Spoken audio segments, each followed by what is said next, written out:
Hello friends, welcome back to Priyal nursing classes. तो आज का हमारा टॉपिक रहने वाला है रेस्पायरेशन, जो कि लास्ट वाइटल साइन हमारा रह गया है। तो इसको आज हम डिस्कस करने वाले हैं। तो चलिए स्टार्ट करते हैं। फर्स्टली हम देखेंगे रेस्पिरेशन की डेफिनेशन।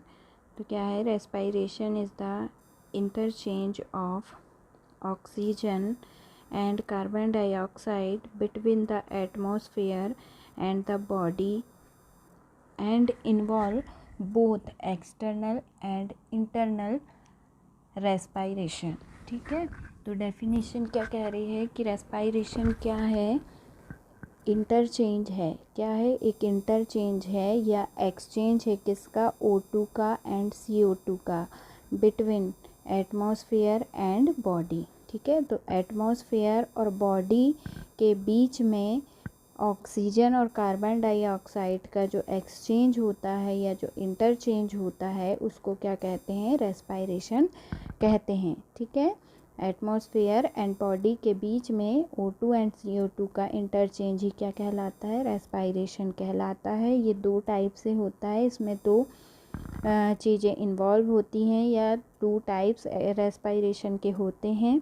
एक होता है एक्सटर्नल रेस्पायरेशन एंड एक होता है इंटरनल रेस्पायरेशन। ठीक है, तो दो टाइप के रेस्पायरेशन होते हैं, एक एक्सटर्नल होता है एंड एक इंटरनल होता है। ठीक है, तो आगे देखते हैं कि इंटरनल एंड एक्सटर्नल रेस्पायरेशन क्या है। तो फर्स्टली देखते हैं एक्सटर्नल रेस्पायरेशन क्या है। Respiration is the exchange of these gases between the lungs, alveoli and the blood found in the capillaries that surround the alveoli. तो जो एक्सटर्नल रेस्पायरेशन होता है उसमें क्या होता है? गैसेस का एक्सचेंज किसके बीच में होता है? लंग्स एंड एल्वेलाई के बीच में होता है। ठीक है, गैसेस का एक्सचेंज कहाँ होता है? लंग्स एंड एल्वेलाई में होता है। ठीक है, एक्सटर्नल रेस्पायरेशन में गैसेस का एक्सचेंज कहाँ पे होता है? लंग में होता है एंड एल्वेलाई में होता है। और इसके अलावा एल्वेलाई के सराउंडिंग जो भी कैपिलरीज पाई जाती हैं, ठीक है, उसके अंदर जो ब्लड प्रेजेंट होता है उनमें होता है। ठीक है, तो ऐसा रेस्पायरेशन, ठीक है, जो लंग्स, एल्वेलाई और एल्वेलाई के सराउंडिंग पाई जाने वाली कैपिलरी के ब्लड में गैसेस का एक्सचेंज होता है, तो उसको हम क्या कहते हैं? एक्सटर्नल रेस्पायरेशन कहते हैं। ठीक है, तो रेस्पायरेशन कहाँ पे हो रहा है? यहाँ पे रेस्पायरेशन मतलब गैसेस का एक्सचेंज होना। ठीक है, तो यहाँ पे गैसेस का एक्सचेंज कहाँ पे होता है? Between the lungs and alveoli में होता है। ठीक है, एक्सटर्नल रेस्पायरेशन कहलाता है। ठीक है, वहीं पे इंटरनल रेस्पायरेशन क्या होता है? Internal respiration is the process of exchanging gases between the circulating blood, cells and tissues that make up the body। अब इंटरनल रेस्पायरेशन में क्या होता है? गैसेस का exchange blood, cells and tissue में होता है। और that make up the body, हम जानते हैं कि टिश्यू एंड सेल्स मिलके ही क्या करते हैं? बॉडी को बनाते हैं। ठीक है, जो सेल्स होती है वो क्या होती है? बेसिक यूनिट होती है बॉडी की, है ना, तो यही मिलके क्या बनाते हैं? बॉडी बनाते हैं। तो जब सेल्स, टिश्यू एंड ब्लड में गैसेस का एक्सचेंज होता है तो उसको क्या कहा जाता है? Internal respiration. वहीं अगर लंग एंड एल्वेलाई में गैसेस का एक्सचेंज होता है तो उसको क्या कहते हैं? External respiration. ठीक है, क्लियर है? देन एक वर्ड यूज़ होता है वेंटिलेशन। तो वेंटिलेशन का मीनिंग क्या होता है? The movement of air into and out of the lung is known as ventilation. जो मूवमेंट होती है, ठीक है, लंग जब क्या करता है? इनहेल करता है एयर को एंड एक्सहेल करता है। ठीक है, इन करता है एयर को एंड आउट करता है, तो जो वो मूवमेंट होती है उसी को क्या कहा जाता है? उसी को कहते हैं हम वेंटिलेशन। ठीक है, देन उसके बाद मैकेनिक्स ऑफ रेस्पायरेशन। ठीक है, मैकेनिक ऑफ रेस्पायरेशन बहुत इम्पॉर्टेंट है और बहुत इजी भी है। अगर ध्यान से हम समझेंगे तो ये काफ़ी इजी है मैकेनिकल जो है रेस्पिरेशन का। तो चलिए देखते हैं the mechanics of respiration involve the act of breathing in term as inhalation or inspiration and breathing out described as exhalation और expiration। तो mechanics of respiration मतलब कि जो respiration की जो क्रिया है, ठीक है, हम हिंदी में कहें तो कार्य प्रणाली जो होती है श्वसन की, रेस्पायरेशन की जो मैकेनिक है बॉडी में वो कैसे होती है, वो चीज़ हम देखेंगे कि रेस्पायरेशन हमारी बॉडी में कैसे होता है और क्या क्या फैक्टर उसमें इन्वॉल्व होते हैं। ठीक है, एक रेस्पायरेशन की प्रोसेस को कंप्लीट करने में, उसको कंडक्ट करने में कौन से फैक्टर इन्वॉल्व होते हैं और कैसे ये जो प्रोसेस है वो कंप्लीट होती है हमारी बॉडी में, वो चीज़ हम इसमें देखेंगे। तो क्या कह रहा है, the mechanic of respiration involve the act. ठीक है, 2 एक्ट इसमें इन्वॉल्व होते हैं। ठीक है, हम जानते हैं रेस्पायरेशन में 2 चीज़ें इन्वॉल्व होती हैं, एक होती है सांस लेना और दूसरी सांस छोड़ना, तब एक रेस्पायरेशन कंप्लीट होता है। ठीक है, तो वही इसमें बता रहा है कि इसमें 2 चीज़ें इन्वॉल्व होती है, जिसमें अगर ब्रीदिंग इन करते हैं यानी सांस लेते हैं उसको क्या कहते हैं, इन्हेलेशन, एंड जब ब्रीदिंग आउट करते हैं तो उसको क्या कहते हैं, एक्सेलेशन। तो ये 2 एक्ट मैकेनिक ऑफ रेस्पिरेशन में इन्वॉल्व होते हैं, एक इन्हेलेशन एंड दूसरा होता है एक्सेलेशन। इन्हेलेशन और एक्सेलेशन ये दोनों मिलके क्या करते हैं, वन रेस्पिरेशन को क्या करते हैं, कंप्लीट करते हैं। ठीक है, इनहेल हुआ, एयर इन हुई एंड देन ब्रीद आउट हुई, तब जाके एक रेस्पिरेशन कंप्लीट होता है। तो ये 2 एक्ट मिलके क्या बनाते हैं, रेस्पिरेशन बनाते हैं। तो involve the act of breathing in means inhalation, या इसी को क्या कहते हैं, inspiration, and breathing out means acceleration, इसी को क्या कहा जाता है, एक्सपायरेशन। ठीक है, although the act of breathing is a function of the respiratory system। ठीक है, समझिएगा, क्योंकि the act of breathing is a function of respiratory system. Breathing क्या है, किसका फंक्शन है, फंक्शन ऑफ रेस्पायरेटरी सिस्टम। ठीक है, सभी को पता है कि ब्रीदिंग किसका फंक्शन है, हमारे रेस्पायरेटरी सिस्टम का क्या है, फंक्शन है breathing. It is regulated by central nervous system, especially by the medulla oblongata and the pons, to structure of the brain stem, and by chemoreceptor in the carotid and aortic bodies। ठीक है, तो यहीं पे mechanism छुपा है respiration का, ध्यान से समझिएगा। सबको पता है कि जो ब्रीदिंग की प्रोसेस है ये किसका फंक्शन होता है, हमारे लंग्स का। ठीक है, लंग्स काय में आते हैं, रेस्पायरेटरी सिस्टम में।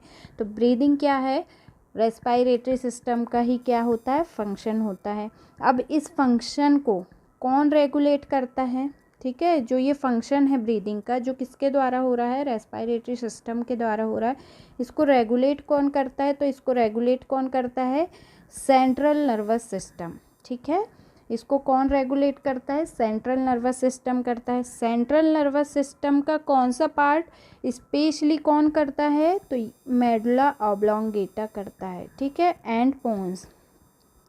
ठीक है, तो इन शॉर्ट रेस्पायरेशन को रेगुलेट कौन करता है, तो वो कौन करता है, मेडुला ऑब्लोंगेटा करता है। ठीक है, इससे पहले जब हम टेम्परेचर पढ़ रहे थे तो उसमें क्या देखे थे, टेम्परेचर का रेगुलेशन कौन करता है, हाइपोथैलेमस करता है। ठीक वैसे ही अगर पूछा जाए आपसे कि रेस्पायरेशन का रेगुलेशन कौन करता है, तो रेस्पायरेशन का रेगुलेशन कौन करता है, CNS करता है,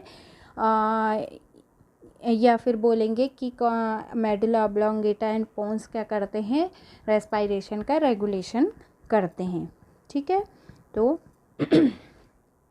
जो यहाँ तक हमने समझा कि क्या है,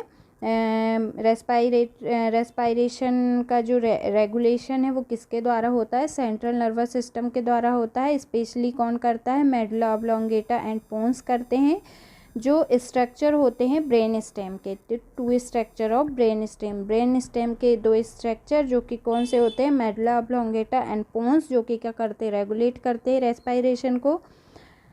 किसके द्वारा करते हैं, इसकी रेगुलेट करने में इनकी मदद कौन करता है? तो इनकी मदद कौन करता है? कीमो रिसेप्टर करता है। सबसे मेन रोल होता है कीमो रिसेप्टर्स का, ठीक है। यही कीमो रिसेप्टर की हेल्प से जो मेडुला ऑब्लोंगेटा है वो पूरा रेस्पायरेशन को कंट्रोल करता है, पूरे रेस्पायरेशन की प्रोसेस को वो क्या करता है? रेगुलेट कर पाता है, ठीक है। तो जो कीमो रिसेप्टर होते हैं उनकी हेल्प से या उनके द्वारा क्या करता है? मेडुला ऑब्लोंगेटा रेगुलेट करता है रेस्पायरेशन को। ये कीमो रिसेप्टर कहाँ पाए जाते हैं? तो ये एक कैरोटिड एंड एओर्टिक बॉडी में ये पाए जाते हैं। कैरोटिड एंड एओर्टिक बॉडी में ये पाए जाते हैं कीमो रिसेप्टर। जो carotid body and aortic body, अब ये क्या होता है? तो जो कैरोटिड आर्टरी होती है, ठीक है, कैरोटिड आर्टरी की वॉल में, ठीक है, कैरोटिड आर्टरी की वॉल में कैरोटिड बॉडी प्रेजेंट होती है एंड एओर्टिक आर्च की वॉल में एओर्टिक बॉडी प्रेजेंट होती है। क्लियर है? कैरोटिड आर्टरी की वॉल्स में क्या प्रेजेंट होती है? Carotid bodies. And aortic arch की वॉल में क्या प्रेजेंट होती है? Aortic bodies. तो इन कैरोटिड एंड एओर्टिक बॉडीज़ में क्या पाए जाते हैं? ये क्या कंटेन करते हैं? कीमो रिसेप्टर्स कंटेन करते हैं। यहाँ पे क्या होते हैं? कीमो रिसेप्टर्स कंटेन होते हैं, कीमो रिसेप्टर्स पाए जाते हैं। और ये कीमो रिसेप्टर्स की मदद से, ये कीमो रिसेप्टर के थ्रू जो मेडुला ऑब्लोंगेटा है वो क्या करता है? रेगुलेट करता है रेस्पायरेशन को, ठीक है। इतना समझ में आया? अब ये प्रोसेस कैसे होती है ये हम आगे देखते हैं। इतना समझ में आया कि जो हमारा रेस्पायरेशन है वो किसके द्वारा रेगुलेट हो रहा है? तो वो किसके? सेंट्रल नर्वस सिस्टम के मेडुला ऑब्लोंगेटा के द्वारा हो रहा है। और वो कैसे? बाय द कीमो रिसेप्टर, ठीक है, जो कि कहाँ पाए जा रहे हैं? कैरोटिड एंड एओर्टिक बॉडी में, ठीक है। तो इसकी प्रोसेस को हम समझेंगे। उससे पहले क्या है, हम इस चीज़ को हमारा समझना ज़रूरी है। ये टर्म दिया है हाइपोक्सीमिया, इसी के थ्रू हम क्या समझेंगे? मैकेनिक ऑफ रेस्पायरेशन समझेंगे, ठीक है। तो देखिए क्या हाइपोक्सीमिया टर्म सभी ने सुना होगा। हाइपोक्सीमिया मीन्स क्या होता है? डिक्रीज O2 इन ब्लड, ठीक है। हाइपोक्सीमिया मतलब ब्लड में O2 का लेवल क्या हो जाना? कम हो जाना। तो उस कंडीशन को हम किससे डिस्क्राइब करते हैं? हाइपोक्सीमिया से करते हैं, ठीक है। Decrease O2 level in the blood means the hypoxaemia, ठीक है।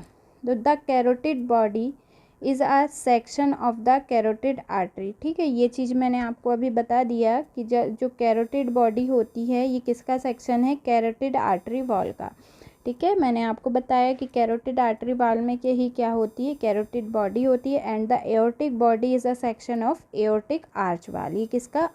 एओर्टिक आर्च वॉल का सेक्शन कौन है? Aortic body. Both of which contain chemical receptor, ठीक है। दोनों ही क्या कंटेन करते हैं? केमिकल रिसेप्टर्स कंटेन करते हैं। Site that detect decrease in the blood level, ठीक है। इन कीमो रिसेप्टर्स का काम क्या होता है? ये डिटेक्ट करते हैं किसको? कि जो O2 का जो लेवल है ब्लड में O2 के लेवल का जब डिक्रीज़ होता है तो उसको डिटेक्ट करने का काम कौन करता है? कीमो रिसेप्टर्स करते हैं, ठीक है, ठीक है। तो जिसको हम क्या कहते हैं? ब्लड में O2 का लेवल कम होना मतलब हाइपोक्सीमिया, ठीक है। तो पिछली स्लाइड में मैंने आपको बताया कि मेडुला ऑब्लोंगेटा रेगुलेट करता है किसकी मदद से? कीमो रिसेप्टर की मदद से। अब कैसे करता है समझिए। जो कीमो रिसेप्टर जो कहाँ पे? कैरोटिड बॉडी और एओर्टिक बॉडी में कीमो रिसेप्टर पाए जाते हैं, ठीक है। अब ये कीमो रिसेप्टर क्या करते हैं? ब्लड में O2 का लेवल डिक्रीज़ हुआ है ये डिटेक्ट करते हैं, ठीक है, कि ब्लड में O2 का लेवल क्या हुआ है? डिक्रीज़ हुआ है। ये इन्होंने क्या किया? डिटेक्ट किया, ठीक है। डिटेक्ट हो गया कि क्या हो गया है? हाइपोक्सीमिया हो गया है। ब्लड में O2 का लेवल क्या हो गया है? कम हो गया है, ठीक है। हाइपोक्सीमिया हो गया है, ठीक है। इतना समझ में आया। When hypoxaemia is detected, electrical impulse are generated and sent via nerves to the medulla which will then increase the respiratory rate or depth as needed to correct the hypoxemia। अब ये कीमोरिसेप्टर्स ने क्या किया, detect कर दिया कि blood में क्या हो गया, O2 का लेवल कम हो गया है या हाइपोक्सीमिया हो गया है। तो ये डिटेक्ट होने के बाद व्हेन हाइपोक्सीमिया डिटेक्टेड, अब क्या हुआ, हाइपोक्सीमिया डिटेक्टेड हो गया, तब क्या होगा, एक इलेक्ट्रिकल इम्पल्सेस जनरेट होंगी। ठीक है, एक इलेक्ट्रिकल इम्पल्सेस जनरेट होती हैं और सेंड होती हैं कहाँ पे, मेडुला पे। ठीक है, जब डिटेक्ट हो गया कि हाइपोक्सीमिया हो गया तो electric impulses are generated, electric impulse क्या होंगी, जनरेट होंगी और नर्व्स के थ्रू, ठीक है, और नर्व के थ्रू किसको सेंड हो जाएंगी, मेडुला को सेंड हो जाएंगी, जिसमें क्या है, कि भाई जो रेस्पायरेटरी रेट और डेप्थ को क्या किया जाए, बढ़ाया जाए, क्योंकि कंडीशन हो गई है क्या, हाइपोक्सीमिया की। तो उसको नॉर्मल करने के लिए जितनी ज़रूरत है, जितनी नीड है, उसको करेक्ट करने के लिए उतनी क्या की जाए, डेप्थ एंड रेट को क्या किया जाए, बढ़ाया जाए।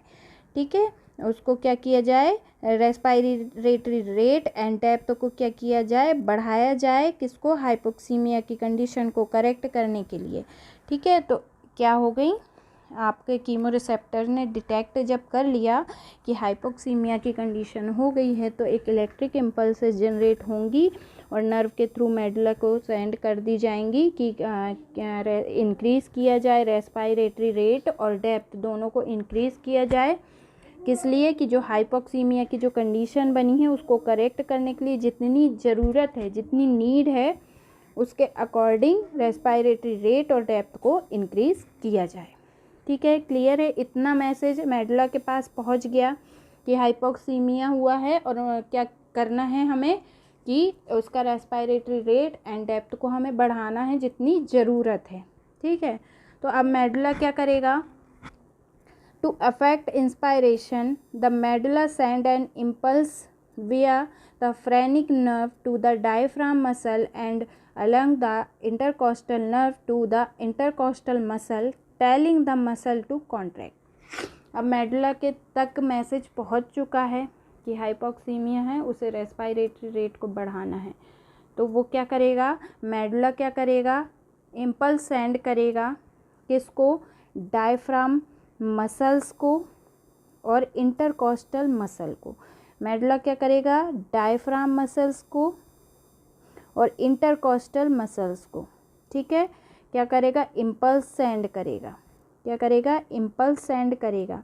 डायफ्राम मसल को इम्पल्स कौन ले जाएगा, phrenic nerve, and intercostal muscle को इंटरकॉस्टल नर्व्स इम्पल्स पहुंचाएंगी। ठीक है, तो मेडुला ने क्या किया, एक इम्पल्स सेंड की, फ्रेनिक नर्व के थ्रू डायफ्राम मसल्स को की एंड इंटरकॉस्टल नर्व के थ्रू इंटरकॉस्टल मसल्स को इम्पल्स सेंड की, टेलिंग द मसल्स कॉन्ट्रैक्ट। ठीक है, कहा कि जो इंटरकॉस्टल मसल्स हैं एंड डायफ्राम मसल हैं वो क्या हो जाएं, कॉन्ट्रैक्ट हो जाएं।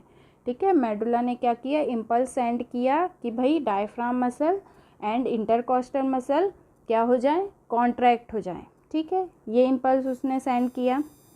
The contraction of diaphragm causes it to flatten and move downward, while the contraction of intercostal muscles result in pulling the ribs upward and outward, enlarging the chest cavity।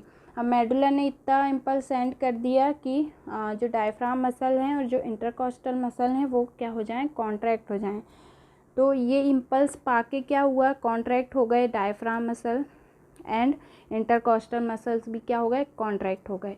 ठीक है, दोनों मसल्स क्या हो गए, contract हो गए। इससे क्या हुआ, जब डायफ्राम मसल्स क्या हुआ, कॉन्ट्रैक्ट हुआ डायफ्राम मसल, तो क्या हो गया, flattened and move downward. Then the contraction of diaphragm cause it flattened and move downward. ठीक है, जब ये डायफ्राम मसल्स कॉन्ट्रैक्ट हुए तो क्या हो गया, डायफ्राम क्या हो गया, फ्लैट हो गया एंड क्या हो गया, नीचे की तरफ मूव कर गया। ठीक है, नीचे की तरफ मूव कर गया।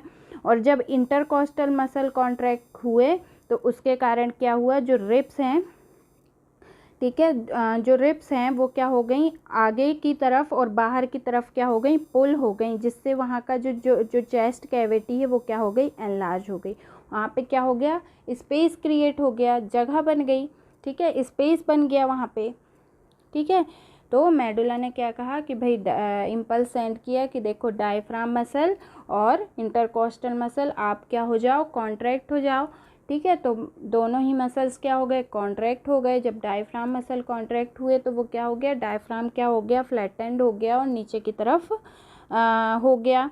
एंड जब इंटरकोस्टल मसल कॉन्ट्रैक्ट हुए तो जो रिब्स हैं वो क्या हो गई, आगे और बाहर की तरफ क्या हो गई, पुल हो गई, जिससे वहाँ पे क्या हो गया, एक स्पेस क्रिएट हो गया, है ना। और चेस्ट कैविटी क्या हो गई, एनलार्जमेंट हो गया चेस्ट कैविटी का, ठीक है। चेस्ट कैविटी का क्या हो गया, एनलार्जमेंट हो गया। अब स्पेस क्रिएट हो गया तो वहाँ पे एयर का कंजप्शन भी ज़्यादा होगा, ठीक है। वहाँ पे एयर का कंजप्शन ज़्यादा होगा, डेप्थ बढ़ेगी। डेप्थ का मतलब क्या हुआ कि जो वॉल्यूम, ठीक है, एयर का वॉल्यूम है वो बढ़ेगा, ठीक है। एयर का वॉल्यूम बढ़ेगा और रेट भी बढ़ेगा। और वही चीज़ क्या करना था, मेडुला को करना था, क्योंकि O2 का लेवल क्या करना है, नॉर्मल करना है।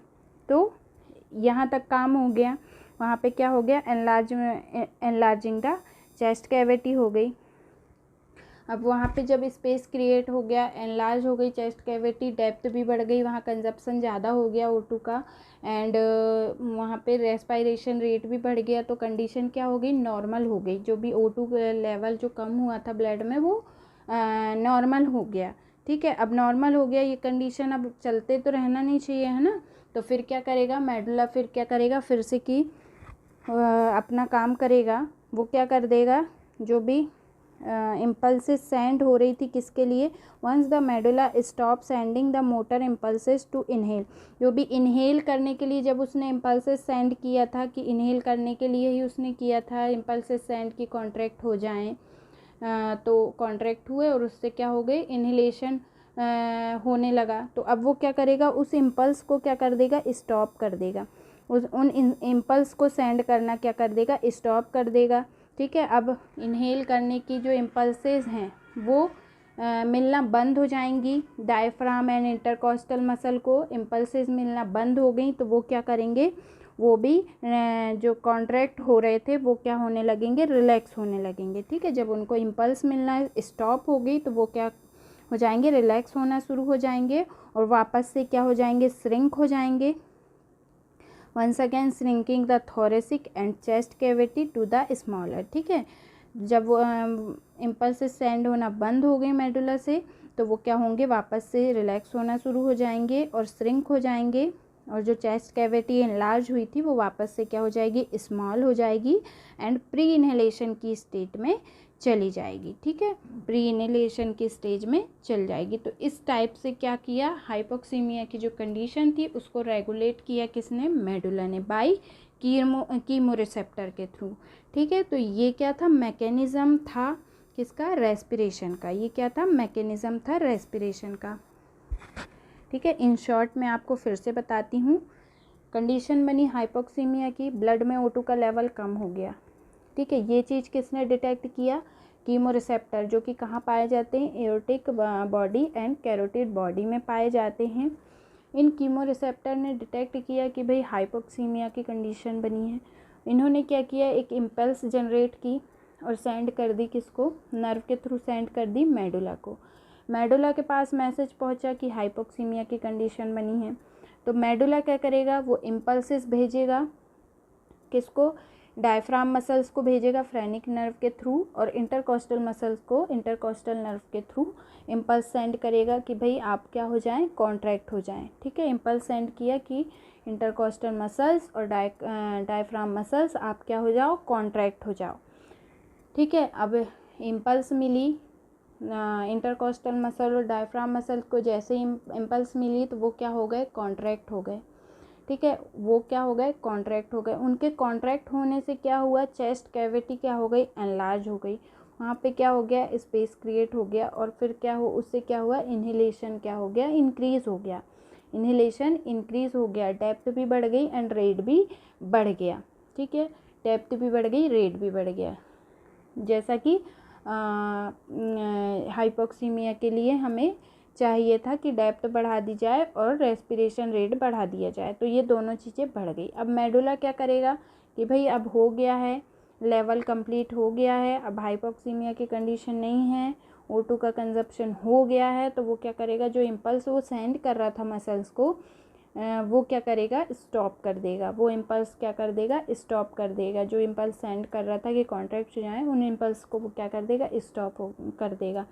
जब इम्पल्सेस मिलना बंद हो जाएंगे मसल्स को, तो वो वापस से क्या होने लगेंगे, रिलैक्स होने लगेंगे, श्रिंक होना चालू कर देंगे, और वापस से वो क्या होंगे, जो एनलार्ज हुई थी चेस्ट कैविटी, वो क्या हो जाएगी, स्मॉल हो जाएगी और प्री इनहेलेशन की कंडीशन में आ जाएगी। तो ये क्या हुआ, ये रेगुलेशन हुआ किसके द्वारा, मेडुला के द्वारा। ठीक है, तो इस तरीके से मैकेनिज़्म होता है रेस्पायरेशन का। ठीक है, रेस्पायरेशन को रेगुलेट करता है मेडुला इस तरीके से। ठीक है, अब इसके बाद देखेंगे असिस्टिंग रेस्पायरेशन। रेस्पायरेशन को असिस्ट कैसे किया जाता है, हम रेस्पायरेशन को कैसे असिस्ट करेंगे। The only equipment required to assess respiration is a watch with second hand. Respiration assist करने के लिए कोई इक्विपमेंट की ज़रूरत नहीं होती, उसके लिए सिर्फ हमारे पास क्या होनी चाहिए, वॉच होनी चाहिए। इसके अलावा कोई इक्विपमेंट की हमें नीड नहीं होती है। असिस्ट रेस्पायरेशन फोर, जब हम रेस्पायरेशन असिस्ट करते हैं तो सिर्फ हम ब्रीदिंग नहीं देखते कि हाँ इस जो ब्रीद हो रही है वो कितने बार हो रही है 1 मिनट में, सिर्फ ये चीज़ें नहीं देखते। एक रेस्पायरेशन में हम कुछ चीज़ें फोकस करते, कुछ चीज़ों में फोकस करते हैं। ठीक है, तो वो पॉइंट्स क्या हैं, देखिए। फर्स्ट तो रेट पर मिनट, ये तो हम देखेंगे कि 1 मिनट में कितना ब्रीद पेशेंट को आ रहा है या क्लाइंट को पर मिनट कितना ब्रीद वो ले रहा है। ठीक है, तो वो हमारा काय में आता है, रेट में आता है। देन उसके बाद डेप्थ। डेप्थ मतलब होता है वॉल्यूम। ठीक है, डेप्थ मतलब वॉल्यूम ऑफ एयर। ठीक है, डेप्थ मतलब वॉल्यूम ऑफ एयर। ठीक है, कि एक ब्रीद में, एक इन्हेलेशन में वो कितना वॉल्यूम ले रहा है ब्रीथ का। ठीक है, ठीक है, तो नॉर्मल वॉल्यूम कितना होता है, 500 cc होता है। इसके बारे में आगे डिटेल में हम पढ़ेंगे। ठीक है, तो क्या क्या चीज़ें हम एक रेस्पिरेशन में हम क्या क्या चीज़ें असेस करते हैं, तो रेट, सबसे पहले रेट मीन्स पर मिनट कितनी ब्रीथ हो रही हैं। डेप्थ मतलब वॉल्यूम ऑफ एयर। ठीक है, एंड रिदम मतलब जब इन्हेलेशन कर रहा है और एक्सहेलेशन कर रहा है पेशेंट। ठीक है, इन्हेलेशन और एक्सहेलेशन के बीच में कितना इंटरवल है। ठीक है, कितना इंटरवल है, मान लीजिए इन्हेलेशन और एक्सहेलेशन के बीच में कितना इंटरवल हो रहा है। ठीक है, वो चीज़ काय में आती है, रिदम में आती है। वो चीज़ काय में आती है, रिदम में आती है। पैटर्न। ठीक है, पैटर्न में क्या क्या चीज़ देखेंगे कि फास्ट है या स्लो है। ठीक है, तो ये चीज़ आपकी काय में आ जाएगी, पैटर्न, कि कैसा ब्रीदिंग का कैसा पैटर्न है, बहुत जल्दी जल्दी है या स्लो है। ठीक है, ये चीज़ आपका काय में आ जाएगा, पैटर्न में। अब क्या है, रेस्पिरेटरी एफर्ट। रेस्पिरेटरी एफर्ट क्या होता है कि क्या एफर्ट पेशेंट को या क्लाइंट को रेस्पिरेशन में कुछ एफर्ट लगाना पड़ रहा है। मान लीजिए उसको डिफ़िकल्टी हो रही है, ब्रीदिंग डिफ़िकल्टी हो रही है कोई, या फिर पेनफुल ब्रीदिंग हो रही है, यानी ब्रीथ करने में पेन हो रहा है, मतलब ये क्या है एफर्ट, या फिर रेस्पिरेशन के लिए उसको क्या करना पड़ रहा है, जो भी एफर्ट उसके द्वारा लगाए जा रहे हैं, तो वो चीज़ें रेस्पिरेटरी एफर्ट में। तो एक रेस्पिरेशन असिस्ट करने में हमें ये सारी चीज़ों का ध्यान रखना पड़ता है। रेट मतलब कितने ब्रीथ पर मिनट है, डेप्थ मतलब एयर वॉल्यूम कितना है, रिदम मतलब किस रिदम में उसका ब्रीदिंग हो रही है, एंड पैटर्न कैसा है, रेस्पिरेटरी एफर्ट जो उसके द्वारा लगाया जा रहा है, वो ये सारी चीज़ें हमें एक रेस्पिरेशन में असेस करनी होती हैं। Because individual can voluntarily control their breathing for short interval of time, it is the best assist the respiration without the patient awareness. देखिए, जो because individual can voluntarily control their breathing for short interval of time। जो breathing है, ठीक है, जब हम breathe करते हैं तो ये हमारी वॉलेंट्री कंट्रोल में रहती है, ठीक है। वॉलेंट्री मतलब इच्छा अनुसार, और इनवॉलेंट्री मतलब जिसमें हमारा कोई बस नहीं है, वो ऑटोमेटिक चल रही हैं, उसमें हमारा कोई भी इंटरफेयर नहीं होता। तो एक इंडिविजुअल, कोई भी क्लाइंट, कोई भी person can voluntary control their breathing, वो क्या कर सकता है, ब्रीदिंग में वॉलेंट्री कंट्रोल कर सकता है for short interval of time. हम अपनी ब्रीथ को थोड़े टाइम के लिए क्या कर सकते हैं, कंट्रोल में कर सकते हैं, ठीक है। वॉलेंट्री कंट्रोल मतलब अपनी इच्छा अनुसार हम क्या कर सकते हैं, ब्रीदिंग को कुछ टाइम के लिए क्या कर सकते हैं, कंट्रोल कर सकते हैं, ठीक है। तो because individuals can voluntary control their breathing of short interval of time, क्योंकि क्या होता है, जो ब्रीदिंग है उसको कुछ समय के लिए हम क्या कर सकते हैं, इच्छानुसार कंट्रोल कर सकते हैं। इसलिए it is the best assess the respiration without the patient awareness. इसलिए सबसे अच्छा तरीका या सबसे अच्छी असेस करने की टेक्निक क्या होती है कि पेशेंट को बिना बताए उसका रेस्पिरेशन हमें लेना होता है, विदाउट पेशेंट्स अवेयरनेस, ठीक है। सबसे बेस्ट असेसमेंट रेस्पायरेशन का कब हो पाता है, जब हम पेशेंट को पता ही ना हो कि हम उसका रेस्पिरेशन चेक कर रहे हैं। मान लीजिए पेशेंट को पता है कि हम उसका रेस्पिरेशन चेक कर रहे हैं, तो उसका कंसंट्रेशन रहता है कि यानी जो डॉक्टर है या नर्स है वो मेरा रेस्पिरेशन चेक कर रही है, तो वो उसका कंसंट्रेशन अपनी ब्रीथ पे चला जाता है। तो उस कंडीशन में हो सकता है वो क्या हो, ब्रीथ को कंट्रोल कर सकता है, ठीक है, क्योंकि वॉलेंट्री कंट्रोल ब्रीदिंग में हो सकता है। इसलिए सबसे अच्छा असेसमेंट रेस्पायरेशन का कब होता है, विदाउट पेशेंट अवेयरनेस, ठीक है। दिस में B accomplished by position the patient arm across his or her chest or abdomen। अब पेशेंट के विदाउट पेशेंट अवेयरनेस हम कैसे रेस्पिरेशन लेंगे, तो सबसे पहले क्या करना है, हमें पेशेंट को क्या करना है, पोजीशन देनी है, और हमें क्या करना है, उसकी पल्स असेस करनी है, ठीक है। हमको पेशेंट का लेना है क्या, रेस्पायरेशन, ठीक है। तो उसके लिए हमें क्या करना है, पेशेंट की क्या करनी है, पल्स असेस करनी है, ठीक है। हमने पेशेंट की रेडियल पल्स असेस की, ठीक है। रेडियल आर्टरी सबको पता है कहाँ पे होती है, ठीक है। रेडियल आर्टरी जो कि कलाई में पाई जाती है, ठीक है, कहाँ पे, लास्ट फिंगर के साइड, ठीक है। तो हम रेडियल पल्स असेस करेंगे पेशेंट की, ठीक है। पेशेंट को क्या है, क्या लग रहा है कि हम उसकी क्या देख रहे हैं, पल्स असेस कर रहे हैं। हम उसकी रेडियल आर्टरी से क्या करना चालू करेंगे, पल्स असेस करना चालू करेंगे। एंड 2 फिंगर से हमने पल्स असेस की, और वैसे ही हाथ को रखते हुए हमें क्या करना है, आर्म से अक्रॉस करते हुए पेशेंट के हाथ को कहाँ पे रखना है, उसके चेस्ट पे रखना है या एब्डोमेन पे रखना है, ठीक है। पल्स असेस कर रहे हैं हम रेडियल आर्टरी से, और उस हाथ को क्या करना है, अक्रॉस करना है आर्म से, और कहाँ पे रखना है, पेशेंट के चेस्ट पे और या फिर एब्डोमेन पे हमको रखना है, ठीक है। तो उससे क्या होंगी, हमें पेशेंट की ब्रीदिंग भी फील होती है, उससे क्या होंगी, हमें पेशेंट की ब्रीथ भी फील होगी, और इसी दौरान क्या होगा, पेशेंट को पता भी नहीं चलेगा कि हम उसकी ब्रीदिंग ले रहे हैं। पेशेंट पूरी तरह से क्या होगा, अवेयर नहीं रहेगा कि हम उसकी ब्रीदिंग ले रहे हैं, उसे तो ये पता है कि हम पल्स ले रहे हैं, ठीक है। तो हम अक्रॉस करते हुए उसके चेस्ट और एब्डोमेन के ऊपर हमने हाथ रखा, एंड वहाँ पे हमें उसकी ब्रीदिंग भी क्या होने लगती है, फील होने लगती है। Feel for the radial pulse and hold the pulse side while you assess first the respiration and then the radial pulse, ठीक है। जब हमने कहाँ पे रख लिया, उसके एब्डोमेन पे रख लिया या चेस्ट पे रख लिया, हमें रेस्पिरेशन फील होने लगी, तो हम उसका सबसे पहले क्या लेंगे, रेस्पिरेशन काउंट कर लेंगे। असेस कर लिया हमने रेस्पिरेशन, एंड देन पल्स हमने असेस कर दी। इस कंडीशन में हमारा क्या हो गया, हमने रेस्पिरेशन असेस भी कर लिया और पेशेंट को पता भी नहीं चला, ठीक है। पेशेंट को क्या हुआ, पता भी नहीं चला। It will appear the you are simply taking the patient pulse, and this will help to distract the patient from concentration of his or her breathing.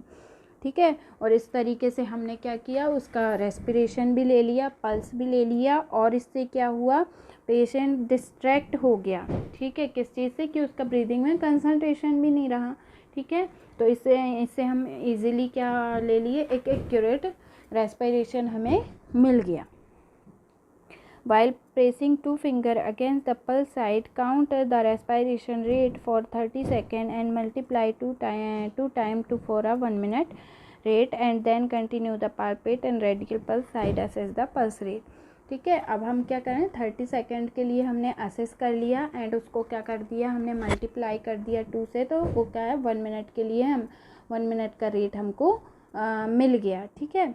और अगर patient if the patient is very ill or respiration deviation in any manner from the norm, assess the full minute। और अगर patient ज़्यादा इल है, ठीक है, उसको कोई रेस्पायरेटरी डेविएशन है, कुछ प्रॉब्लम है रेस्पायरेटरी रिलेटेड, तो हमें क्या करना है, पूरे 1 मिनट के लिए उसका रेस्पायरेशन असेस करना है, ठीक है। अब इसके बाद जो हमने पॉइंट्स देखे थे कि एक रेस्पायरेशन में हमें क्या क्या पॉइंट असेस करने होते हैं, तो फर्स्ट था हमारा रेट पर मिनट। तो हम ये जो पॉइंट्स हैं हम नेक्स्ट क्लास में डील करेंगे। आज की क्लास में इतना ही, क्योंकि क्लास काफ़ी लेंदी हो जाएगी, तो जो भी पॉइंट्स हैं हम अगली क्लास में डील करेंगे। जो आज हमने क्या देखा है, डेफिनेशन देखी है एंड मैकेनिज़्म ऑफ ब्रीदिंग देखी है। तो आई होप आपको वो बहुत अच्छे से समझ में आया होगा, और अगर समझ में आया है तो चैनल को ज़रूर सब्सक्राइब कर दीजिए और बेल आइकन को दबा दीजिए, क्योंकि अगर जो भी मैं वीडियोस डालूँगी, जो भी लेक्चर्स में डालूँगी, वो आपको तुरंत नोटिफाई होंगे। Thank you.